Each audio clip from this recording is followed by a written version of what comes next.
Hello people, welcome to the game today. So it's me Ben, and I'm here just after doing my last review, which I will hopefully be uploaded by now, because otherwise, why would I upload the second review first? It doesn't make sense. Anyway, I am here with a review of Catching Fire. So yes, Catching Fire is the second book in HungerGames trilogy. Mockingjay is just there, still haven't read any more of it. They have literally just recorded the HungerGames review.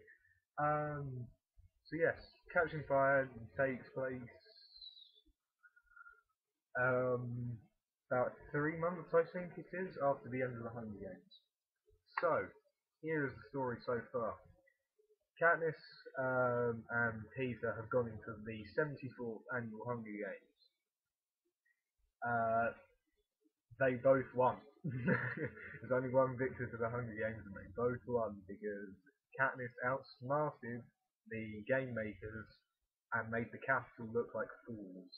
So President Snow has made a threat against her life, against Peter's life, and against her family's life.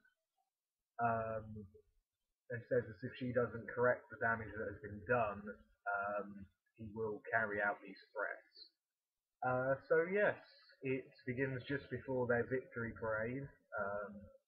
After the winner wins Hunger Games, they go on a little victory parade around each of the districts. It's also be like, hey, we killed your family and friends. And yeah, essentially that's what it starts off with. It starts off just before that, and then a big kick in the teeth comes in. It's the 75th Hunger Games that year. The year that's coming is going to be the 75th Hunger Games. It's the quarter quell is what they call it. Every 25 years they do a quarter quell. Essentially, it's the same games. It's just they introduce a new rule. I can't remember what the 25th was. The 50th was double the opponents, so there was 46, I do believe. Is it 46? 48? Going in instead of 20, it would be 48, wouldn't it?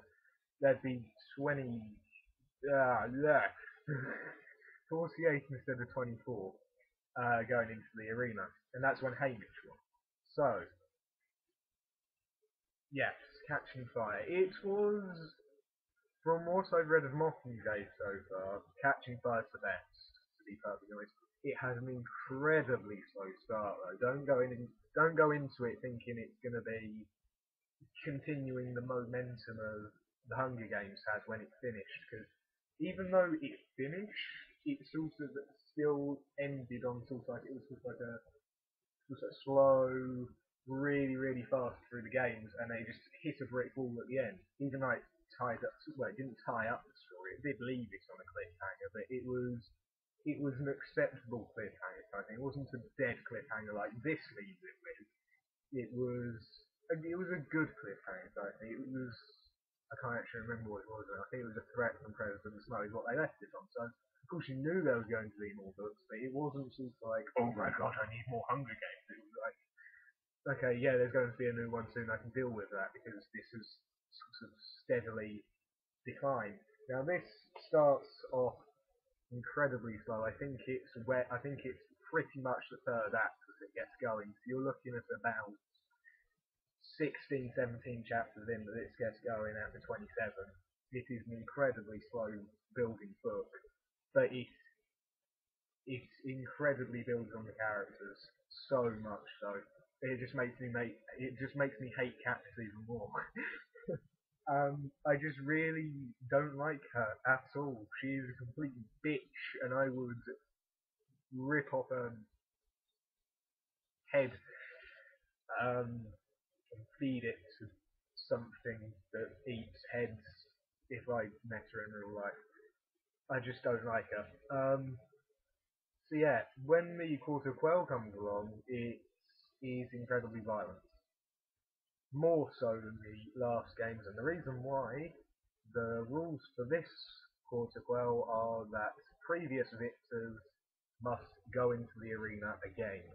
So it was so for District 12. There's only been there's only 3 victors that are still alive. There has been 4, but there are 3 victors that are still alive. It's Katniss, Peter, and Haymitch. So it was a choice.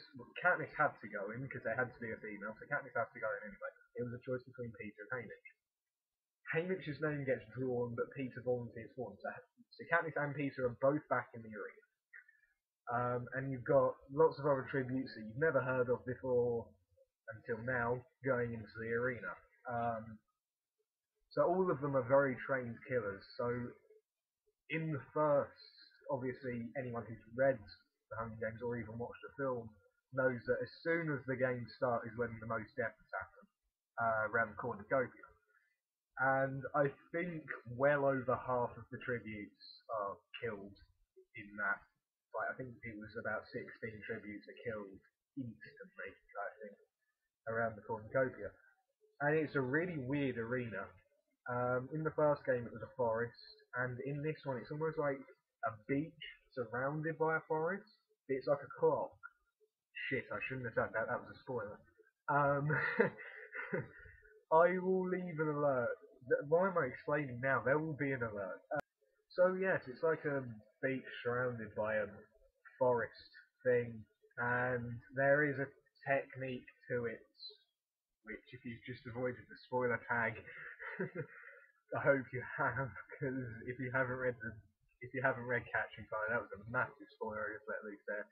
Anyway, so not much happens. It's more just building on Gale and Katniss's relationship, and Peter and Katniss's relationship, and even a bit of Gale and Peter's relationship, because they're not at each other's necks, but they don't like each other. They really don't, because they both want her. Stupid people. Anyway, so yes, it's a very slow building book.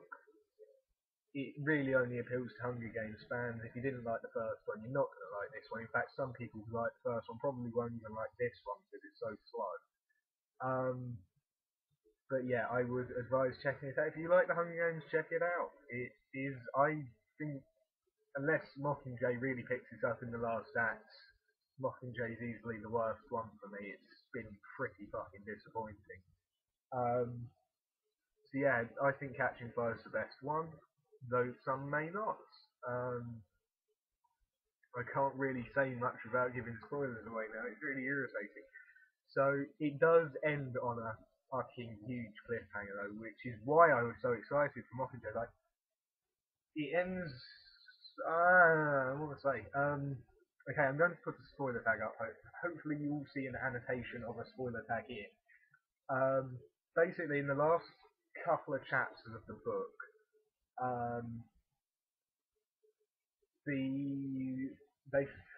don't know how to explain it. It's like, basically, Katniss destroys the force field that goes around the arena, and there is a resistance against the capital that rescue them. And it's made up of the tributes that have been in the games, like this game. So it rescues Katniss and Finnick, I do believe. So of course, this is meant for people who have read the book, so you would know who Finnick is. I might rescue. I think it rescues Beatty as well. I think that's it. And essentially, Haymitch and the others have, yes, created a revolution against the capital, and now they're going to revolutionize against the capital. So yes, Peter is with the capital, and District 12 is destroyed. That was the cliffhanger, and it was fucking amazing. And now I went on to Mockingjay thinking it was going to be great, and it wasn't. It's been shit. Anyway, thanks for watching the video. Please rate, comment, subscribe, and check out the other stuff. Thanks.